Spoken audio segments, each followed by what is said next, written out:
ॐ सदाशिवसमारम्भां व्यासशङ्करमध्यमाम् अस्मदाचार्यपर्यन्तां वन्दे गुरुपरम्पराम्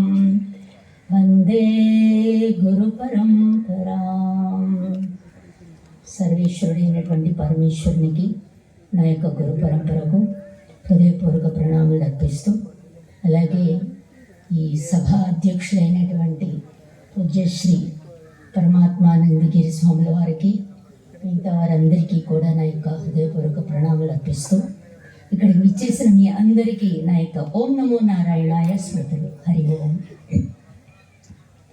నేను ఈరోజు భగవద్గీత 2వ అధ్యాయంలో 47వ శ్లోకం గురించి వివరించడానికి ప్రయత్నం చేస్తున్నాను. ఎవరి దగ్గర నా భగవద్గీత పుస్తకం ఉంటే 2వ అధ్యాయం 47వ శ్లోకం చూడండి. కర్మణ్యేవాధికారస్తే మా ఫలేషు కదాచన మా కర్మ ఫలహేతుర్భూః మా తే సంగోస్త్వ కర్మణి. కర్మణి ఏవ అధికారః, కర్మలు చేయడంలో మాత్రమే మీకు అధికారం ఉన్నది. ఓకే, కర్మణి ఏవ అధికారః, కర్మలు చేయడంలో మాత్రమే మీకు అధికారం ఉంది. మా ఫలేషు కదాచన, ఫలంలో అధికారం పెట్టుకోవద్దు అన్నారు, లేదు అనలేదు. సో కర్మణి అంటే ఏమిటి? ఏం కర్మలు?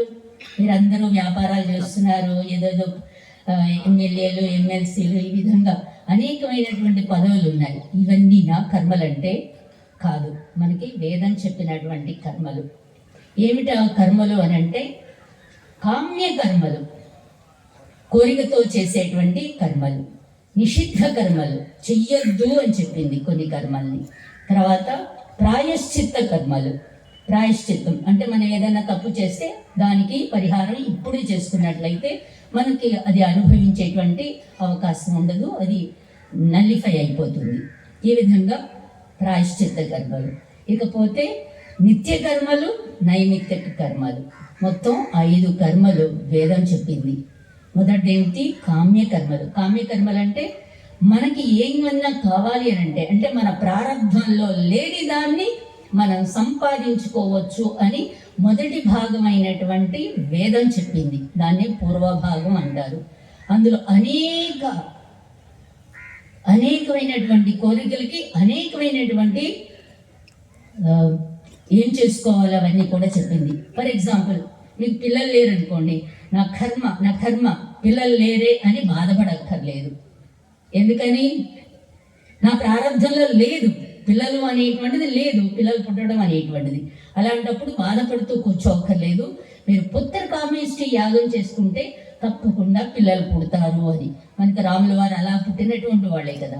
ఆ విధంగా అనేకమైనటువంటి, డబ్బు లేకపోతే కరీరి యాగం చేయండి, తర్వాత ఇంకా వర్షాలు లేకపోతే వరుణ యాగం చేయండి. ఈ విధంగా అనేకమైనటువంటి కర్మల్ని దాన్ని మనకి శాస్త్రం మొదటి భాగమైనటువంటి వేదం చెప్పింది. దాన్ని కామ్య కర్మలు అని అన్నారు.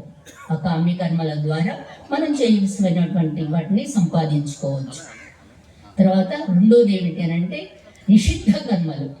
చెయ్యొద్దు అన్నది ఏమిటది? కళంజం నభక్షయేత్, మాంసం తినకూడదు, తర్వాత తాగకూడదు, అబద్ధాలు ఆడకూడదు, దొంగతనం చేయకూడదు. ఈ విధంగా అనేకమైనటువంటి నిషిద్ధ కర్మలు చేస్తుంది. ఎందుకని అని అంటే, అవి చేసినట్లయితే తప్పకుండా పాపం వస్తుంది. ఆ పాపాన్ని దుఃఖ రూపంలో, కష్ట రూపంలో, బాధ రూపంలో మీరు అనుభవించవలసి వస్తుంది. కాబట్టి అటువంటి నిషిద్ధ కర్మలు చెయ్యొద్దు అని శాస్త్రం విధించింది, నిషేధించింది. తర్వాత మూడవది ఏంటంటే ప్రాయశ్చిత్త కర్మలు. ప్రాయశ్చిత్తం అంటే మనకి ఇప్పుడు ఒకవేళ శని మహాదశ ఉందనుకోండి, శని మహాదశ ఎన్నాళ్ళు? 19 సంవత్సరాలు. అది ఎగ్జాల్టెడ్ అయితే శని, వాళ్ళకి బాగా డబ్బులు వస్తాయి. ఏ వ్యాపారం చేసినా, ఏది పట్టుకున్నా బ్రహ్మాండంగా డబ్బు అనేటువంటిది వస్తుంది. అదే నీచంలో ఉంటే శని మొత్తం అంతా కూడా తుడిచిపెట్టుకుని పోతుంది. అందుకని చాలా గట్టిగా చెప్పింది. 19 సంవత్సరాలు శని ఉంటే, ఈ విధంగా దోషం ఉంటే దానికి తగ్గట్లుగా మీరు ఆ శనేశ్వరుడికి, శనీశ్వరుడు కాదండి, శనేశ్వరుడికి మీరు శివుడికి అనమాట, శివునికి తప్పకుండా అభిషేకాలు చేయండి. నూనెతో అభిషేకం, పంచామృతంతో అభిషేకం, తర్వాత ఆయనకి బెల్లం ఇవ్వడం, నువ్వులు ఇవ్వడం, ఈ విధంగా నువ్వులతోనే అభిషేకం చేయండి అని ఈ విధంగా అనేకమైనటువంటిది మనకి చెప్పింది శాస్త్రం. దాన్నే ప్రాయశ్చిత్త కర్మలు అంటారు. వాటిని ఇప్పుడే మనం పోగొట్టుకునేటువంటి అవకాశాలు ఉన్నాయి. ఈ విధంగా ప్రాయశ్చిత్త కర్మలు మూడవది. ఇకపోతే నాలుగోది ఏమిటంటే నిత్య కర్మలు. నిత్యం అంటే ప్రతిరోజు చెయ్యాలి. మీకు ఇష్టం ఉన్నా ఇష్టం లేకపోయినా తప్పనిసరిగా చేయవలసింది ఈ నిత్య కర్మలు. ఏమేమిటి ఆ నిత్య కర్మలు అంటే 5 కర్మలు ఉన్నాయి. మొదటిది బ్రహ్మయజ్ఞం, రెండోది దైవయజ్ఞం, మూడోది పితృయజ్ఞం, నాలుగోది అతిథి యజ్ఞం, ఐదోది భూతయజ్ఞం. ఈ 5 కర్మలు ప్రతి ఒక్కరూ కూడా తప్పనిసరిగా చేయాలి. బ్రహ్మచారి చేయాలి, గృహస్థ చేయాలి, వానప్రస్థ చేయాలి, సన్యాసి కూడా కొంతమందికి కొన్ని ఉన్నాయి, కొన్ని లేవు. ఓకే, ఆ విధంగా పంచ యజ్ఞాలు ఇవన్నీ పంచమహాయజ్ఞాలు అని అంటుంది. ఈ 5 కర్మలు నిత్య కర్మలు తప్పనిసరిగా. బ్రహ్మయజ్ఞం, బ్రహ్మ అంటే భగవంతుడు, ఆయన సృష్టి చేశాడు, స్థితి చేస్తున్నాడు, మనందరికీ పోషణ, మనకు కావలసిన ఆహారం, నీరు అన్నీ కూడా ప్రాణం అన్నీ ఇస్తున్నటువంటి వాడు భగవంతుడు. అటువంటి భగవంతుడు ఈ సృష్టి చేశాడు. ఆ సృష్టి చేసినటువంటి భగవంతుడి గురించి తెలుసుకోవాలి. ఆయన ఇచ్చినటువంటి వేదాన్ని తప్పనిసరిగా నేర్చుకోవాలి, ఇతరులకి నేర్పాలి. అటువంటి అవకాశం లేనప్పుడు ఏం చేయాలి అని అంటే ఆ వేదాన్ని గురించి తెలియకపోతే, తెలుసుకునే అవకాశం లేకపోతే, వేదం యొక్క సారం అంతా మనకి మహాభారతంలో పెట్టారు. ఆ మహాభారతాన్ని తెలుసుకోండి. ఏది మహాభారతం అంతా కూడా నేను చదవలేను, నాకు తెలియదు అని అంటే మహాభారతంలో మధ్యలో ఉన్నటువంటి ఈ భగవద్గీత తీసుకోండి. ఆ భగవద్గీతని కనీసం కొన్ని శ్లోకాలన్నా నేర్చుకోండి, తెలుసుకోండి, దాని యొక్క అర్థం తెలుసుకుని దాన్ని ఆచరించండి అని చెప్తోంది అనమాట. మొట్టమొదటిది బ్రహ్మయజ్ఞం, రెండోది దైవయజ్ఞం. దైవయజ్ఞం అంటే దేవుడు. దేవుడు అంటే చాలా మందికి ఆ కాన్సెప్ట్ లేదు. దేవుడు అంటే ఏదో విగ్రహం ఉంది, ఆ విగ్రహం అని. దేవ అంటే జ్యోతనాత్ దేవః, దానాత్ దేవః, 2 అర్థాలు ఉన్నాయి. జ్యోతనాథ్ అంటే అంతా వెలిగించి చూపించేటువంటి వాడు. బయట ప్రపంచం ఉంది, తర్వాత ఈ శరీరం ఉంది. ఈ శరీరంలో నాకు ఇంద్రియాలు ఉన్నాయి, జ్ఞానేంద్రియాలు, కర్మేంద్రియాలు. ఈ జ్ఞానేంద్రియాల ద్వారా ప్రపంచంలో ఉన్నటువంటి అన్ని కూడా మనం చూస్తున్నాం. శబ్ద, స్పర్శ, రూప, రస, గంధాలు అనేటువంటివి మనం ఎంజాయ్ చేస్తూ ఉన్నాం. కాబట్టి ఈ కళ్ళు చూస్తున్నాయి అని అంటే ఆ కళ్ళల్లో చూచే శక్తి, బయట ఉన్నటువంటి రంగుల్ని, రూపాల్ని చూచేటువంటి శక్తిని పెట్టినటువంటి వాడు ఎవరు? జ్యోతనాథ్ దేవ. ఆ విధంగా అన్నిటినీ వెలిగించి చూపించేటువంటి వాడు. అలాగే చెవుల్లో శబ్దాన్ని వినేటట్లుగా చేసేటువంటి వాడు. శబ్దం అనేటువంటి మనకి భగవంతుడు చెవి ద్వారా వినేటువంటి శక్తిని ఇచ్చాడు. ఈ విధంగా మనకి పంచ జ్ఞానేంద్రియాల ద్వారా, పంచ కర్మేంద్రియాల ద్వారా మనం అన్ని విషయాల్ని తెలుసుకుంటున్నాం ప్రపంచంలో ఉన్నవి. కాబట్టి జ్యోతనాథ్ దేవ. తర్వాత దానాత్ దేవ. దానాత్ అంటే అన్నీ ఇచ్చేటువంటి వాడు, ఫ్రీగా ఇచ్చాడు. భూమి ఇచ్చాడా లేదా? భూమి తన చుట్టూ తాను తిరుగుతూ, సూర్యుడు చుట్టూ తిరుగుతోంది. ఈ భూమి మీదే మనం నుంచున్నాం, మనం కూర్చున్నాం, మనం నడుస్తున్నాం. భూమిలో ఉన్నటువంటి ఆహారాన్ని, నీటిని అన్నిటినీ మనం వాడుకుంటున్నాం. భూమి మీద ఉన్నటువంటి చెట్ల దగ్గర నుంచి వచ్చినటువంటి ఆహారం అంతా కూడా మనం తీసుకుంటూ ఉన్నాం. ఇంత ఇచ్చేటువంటి భూమి భూమి కోసం ఉందా, నా కోసం ఉందా? ఎవరికి వాళ్ళు చెప్పుకోండి. భూమి కోసం ఉందా, నా కోసం ఉందా? భూమి నా కోసం ఉంది. కాబట్టి భూమి లేకపోతే అబ్బా, వీళ్ళు పుట్టిన దగ్గర నుంచి, వీళ్ళ అమ్మ నాన్న పుట్టిన దగ్గర నుంచి, వీళ్ళ తాత ముత్తాతలు పుట్టిన దగ్గర నుంచి వీళ్ళందరికీ నేను అన్ని ఇస్తున్నాను, I'm so tired, I want to take rest for 1 day అని అనుకున్నాను. అప్పుడు ఏమవుతుందండి? భూమి లేకపోతే ఏమవుతాం మనం? గోవిందా గోవిందా అలా అవుతుందా? అవ్వటం లేదు. అంటే ఏమిటి అర్థం? భూమి కోసం లేదు, నా కోసమే ఉంది. భూమి ఈ విధంగా నాకు అన్నీ ఇస్తుంది కాబట్టి నేనేం చేయాలి? థ్యాంక్ యూ చెప్పాలా లేదా? ఎవరైనా ఏదైనా ఇచ్చినప్పుడు మనం థ్యాంక్ యూ చెప్తామా లేదా? కాబట్టి భూమి కూడా మనకి ఈ విధంగా ఇస్తుంది కాబట్టి అందుకని ప్రొద్దునే లేవగానే కాలు కింద పెట్టకుండానే మంచం మీద నుంచి కింద భూమిని టచ్ చేసి నమస్కారం చేయండి అని మనకి శాస్త్రాలు చెప్పినాయి. ఆ విధంగా భూమి కోసం లేదు, నా కోసం ఉంది కాబట్టి థ్యాంక్ యూ చెప్పాలి. అలాగే ఆకాశం మనకి ఇంత స్పేస్ ఇచ్చింది. ఇంత స్పేస్ ఇచ్చింది అని అంటే మనం ఉండటానికి ఇంత ఖాళీ స్థలం ఉంది. అందుకని మీరు చక్కగా పందిరి వేసి ఇక్కడ కార్యక్రమం అనేటువంటిది పెట్టుకున్నారు. కాబట్టి ఈ ఆకాశం మనకి చూస్తూ మనకి ఇంత స్పేస్ ఇచ్చింది కాబట్టి ఆకాశానికి కూడా థ్యాంక్ యూ చెప్పడం. అలాగే వాయువు, అగ్ని, నీరు, ఈ విధంగా ఇవన్నీ భూమి, ఇవన్నీ కూడా నా కోసమే ఉన్నాయి కాబట్టి వీటన్నిటికీ నేను థ్యాంక్ యూ చెప్పాలి. ఏ విధంగా? భూమిలో ఉన్నటువంటి బంగారము, వెండో, ఇత్తడో, రాగు, ఏదో ఒకటి మట్టో, నీరు, ఏదో ఒకటి తీసుకుని అక్కడికి భగవంతుని ఆహ్వానించి ఇవన్నీ నా కోసం ఇచ్చావు భగవంతుడా, నేను నీకు థ్యాంక్ యూ చెప్పాలని ఉంది. ఎలా చెప్పాలి నేను? కాబట్టి ఇగో బంగారం, వెండో ఏదో ఒకటి పెట్టుకున్నాను, అందులోకి నేను ఆహ్వానిస్తున్నాను, రా వచ్చి కూర్చో ఇక్కడ, నేను నీకు థ్యాంక్ యూ చెప్పడానికి నాకు మంచి అవకాశం, ఆ విధంగా నాకు ఇవ్వు అని చెప్పి భగవంతుడిని పిలిచి అందులోకి ఆహ్వానించి ఆయనకు మనం అన్నీ ఇస్తున్నాం. భూమి ఇచ్చావు కాబట్టి నీకు థ్యాంక్ యూ అని బొట్టు పెడుతున్నాం. తర్వాత ఆకాశం ఇచ్చావు కాబట్టి పుష్పాలన్నీ కూడా పైకి చూస్తూ ఉంటాయి. అటువంటి పువ్వులను తీసుకుని మనం ఆకాశం ఇచ్చినందుకు నీకు థ్యాంక్ యూ అని పుష్పాలు ఇవ్వడానికి కారణం అది. తర్వాత కరెక్ట్ సూర్యుడు కంచెలుగా వస్తాడు, కంచెలుగా వెళ్తూ ఉంటాడు. అలాగే వాయువు కూడా తన భూమి చుట్టూ తిరుగుతూ మన ముక్కుల ద్వారా లోపలికి వెళ్తుంది, బయటకు వస్తుంది. అటువంటి వాయువు మనకి లోపలికి వెళ్ళడం, బయటికి రావడం, ఈ విధంగా మనకి ప్రాణం ఇవ్వడం వల్ల దానికి మనం ఏం చేస్తున్నాం? ధూపం ఇస్తున్నాం. ధూపం, అగరబత్తి ఇవన్నీ అని అంటారు, కానీ నిజానికి సాంబ్రాణి పొగ వెయ్యాలి. ఆ విధంగా సాంబ్రాణి అనేటువంటిది మనం భగవంతుడికి వాయువు ఇచ్చినందుకు నీకు థ్యాంక్ యూ అని భగవంతుడికి మనం ధూపం ఇస్తున్నాం. తర్వాత దీపం, సూర్యుడు కరెక్ట్గా వస్తున్నాడు, కరెక్ట్గా వెళ్తున్నాడు. ఆయన వచ్చినట్లుగా వెళ్ళినట్లుగా ఇంకెవ్వరు పంక్చువాలిటీని పాటించరు. అంత బ్రహ్మాండమైనటువంటి పంక్చువాలిటీ ఉన్నటువంటి సూర్యుడు మనకేమిస్తున్నాడు? వెలుగు, వేడి, 12 గంటల లగాతార్ లైట్, తర్వాత హీట్. ఆ హీట్ వల్ల చుట్టూ సముద్రంలో ఉన్నటువంటి నీటిని, అందులో ఉప్పు నీటిని ఆయన ఏం చేస్తున్నాడు? ఫిల్టర్ చేసి, ఎవాపరేట్ చేసి పైకి తీసుకువెళ్ళి మళ్ళీ వర్షంగా కురిపిస్తూ ఉన్నాడు. ఆ వర్షం వల్లనే మనకి పంటలన్నీ పండుతున్నాయి.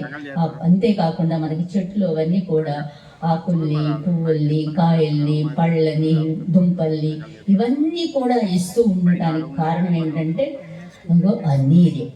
ఆ విధంగా మనకి ఇచ్చినటువంటి ఆ నీటిని మనం వాడుకుంటూ ఉన్నాం. తాగడానికి కూడా నీళ్ళే లేకపోతే ఇంకా మన జీవితమే లేదు. ఇందులో మనకి శరీరంలో 3 వంతుల నీరు ఉంది. అలాగే బయట ప్రపంచంలో కూడా 3 వంతుల నీరు ఎప్పుడు కూడా బ్యాలెన్స్ అయ్యేటట్లు చేసేటువంటి వాడు భగవంతుడు. అటువంటి భగవంతుడికి నేను ఈ విధంగా సూర్యుడికి అంత దీపం, అంత లైట్, హీట్ ఇస్తున్నటువంటి ఆ సూర్యుడికి నేను థ్యాంక్ యూ ఏ విధంగా చెప్తాను? ఇంత దీపం, ఇగో ఈ చిన్న దీపం, నీ లైట్, హీట్ నువ్వు ఇచ్చినందుకు నీకు థ్యాంక్ యూ అని దీపం వెలిగించడానికి కారణం అదనమాట. సూర్యుడికి మనం థ్యాంక్ యూ చెప్పడం. అంతేకాకుండా రోజు కూడా అర్ఘ్యం ఇవ్వాలి. ఎందుకంటే లేవగానే స్నానం అది చేసి అన్ని కాలకృత్యాలు తీర్చుకున్న తర్వాత ఈ నీళ్లు నువ్వు ఇచ్చావు భగవంతుడా, నీకు థ్యాంక్ యూ అని చెప్పి మనం నీళ్ళని ఇవ్వటానికి కారణం అది అర్ఘ్యం అని అంటారు. ఓకే, ఆ విధంగా తప్పనిసరిగా ఇవ్వాలి థ్యాంక్ యూ చెప్పడం. సో అలా థ్యాంక్ యూ అయిపోయింది. సూర్యుడికి ప్రకారం మనం దీపం ఇచ్చాం. ఇంకా మిగిలింది ఏమిటి? నీరు కదా. ఆ నీటి వల్లనే మనం ఆహారం వండి ఆయనకి మనం తింటూ ఉన్నాం. మనం ఏదైతే తినాలని, తాగాలని తయారు చేసుకున్నామో దాన్ని భగవంతుడికి నివేదించి ఇవన్నీ నువ్వు ఇచ్చినవి కాబట్టి నీకు థ్యాంక్ యూ భగవాన్ అని చెప్పి ఆయనకి థ్యాంక్స్ చెప్పి మనం తీసుకున్నట్లయితే ఆయనకి పెడితేనేమో అది నైవేద్యమైంది. మనం తీసుకుంటే ఏమైంది? అది ప్రసాదం. అర్థమైందండి? ప్రసాదే సర్వ దుఃఖానాం హానిరస్యోపజాయతే. ఈ విధంగా ఎవరైతే ప్రసాద బుద్ధితో ప్రతిదీ తీసుకుంటారో వాళ్ళకి ఈ విధంగామైనటువంటి పాపాలన్నీ కూడా పోయేటువంటి అవకాశం ఉంది అని భగవంతుడు మనకి ఈ విధంగా పంచమహాభూతాలను ఇచ్చావు కాబట్టి నీకు థ్యాంక్ యూ అని చెప్పి మనం పూజ చేయడానికి కారణం అది. సో బ్రహ్మయజ్ఞం, తర్వాత దైవయజ్ఞం అయిపోయిన తర్వాత పితృయజ్ఞం. పితృయజ్ఞం అంటే మనకి ఈ జీవితం ఇచ్చినటువంటి తల్లిదండ్రులు, మనకి చదువు, సంస్కారం, తర్వాత మనకు ఆస్తులు పాస్తులు అన్నీ కూడా ఇచ్చినటువంటి అటువంటి తల్లిదండ్రుల్ని మనం చూసుకోవాల్సినటువంటి డ్యూటీ, కర్తవ్యం, బాధ్యత మనది. కాబట్టి అటువంటి తల్లిదండ్రులు వాళ్ళు వెళ్ళిపోతే మళ్ళీ వాళ్ళకి పిండం తర్పణం అనేటువంటిది తప్పనిసరిగా ఇవ్వాలి. అవి వెళ్తాయా లేదా అని కాదు, మనం థ్యాంక్స్ గివింగ్ సెరమనీనే ఇదంతా కూడా. సో ఆ విధంగా పితృయజ్ఞం. తర్వాత 4వది ఏంటంటే అతిథి యజ్ఞం. అతిథి అంటే మనం ఎవరింటికన్నా వెళ్ళినప్పుడు మనకి ఏ అవసరాలు ఉంటాయో ఆ అవసరాలని వాళ్ళు మనకి ఇచ్చినట్లయితే దాన్ని అతిథి చేసినటువంటి.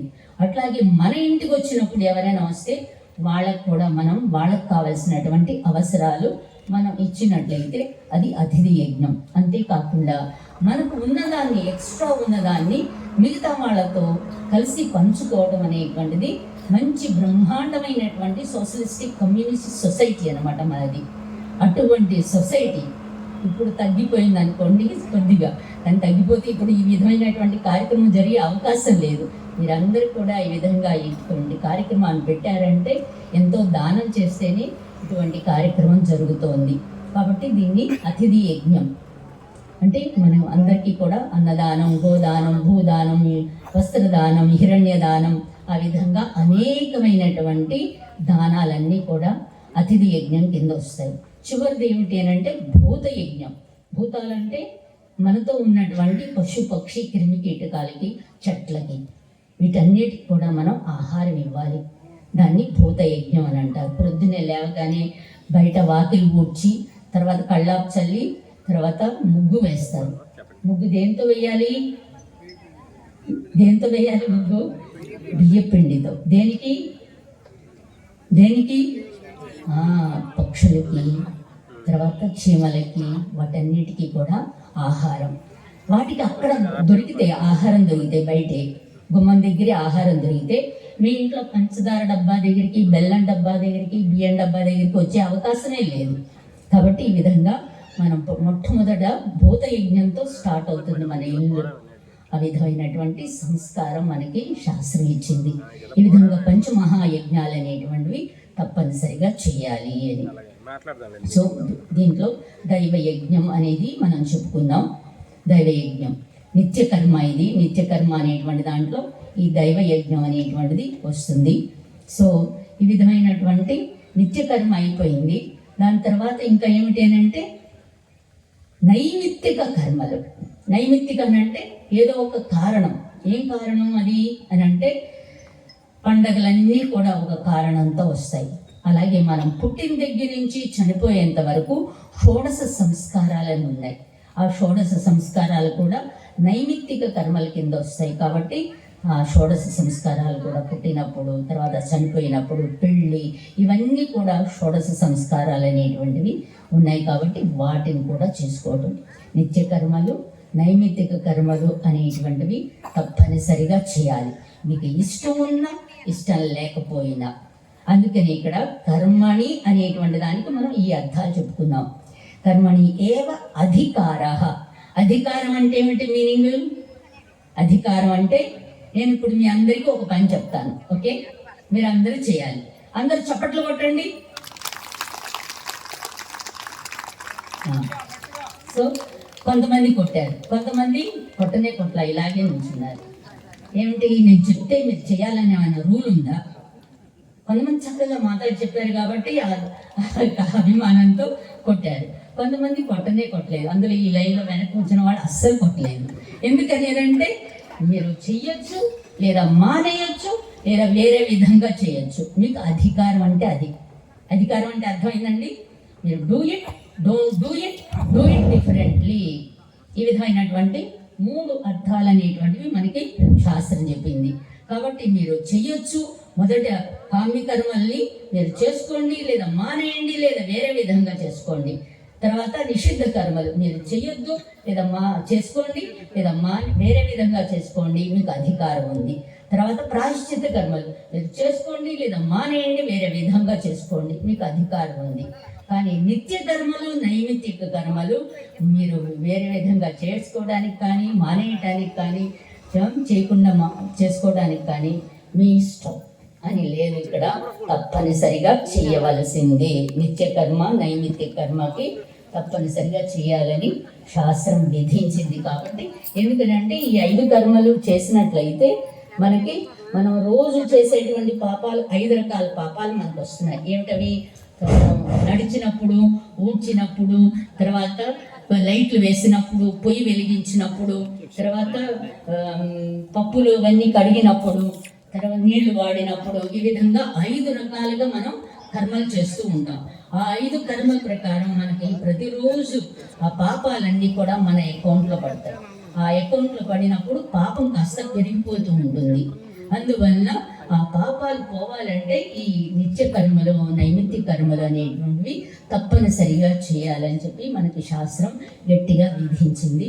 కాబట్టి తప్పనిసరిగా అవి చేసుకొని ఈ 5 రకాలైనటువంటి పాపాలు రాకుండా, పంచమహా పాపాలని, ఆ పాపాలు రాకుండా మనం చూసుకోవాలని శాస్త్రం గట్టిగా చెప్పింది.